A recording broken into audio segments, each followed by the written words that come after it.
दिवाळी झाली तरी तू थांबायचं नाव घेत नाही. शेतकरी माझा रात्रभर झोपत नाही. डोळे मिटले तरी समोर फक्त शेतीच दिसते. जीवनाचं सोनं मातीचं हे पीक आज पाण्यात बुडालंय.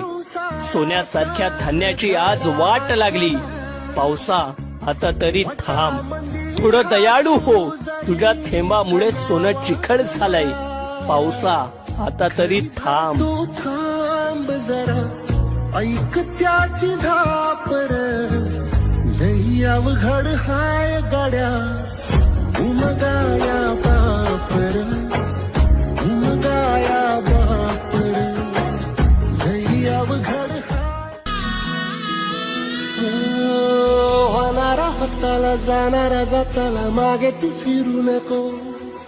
उगाच सांडून खऱ्याची संगत खोट्याची धरू नको.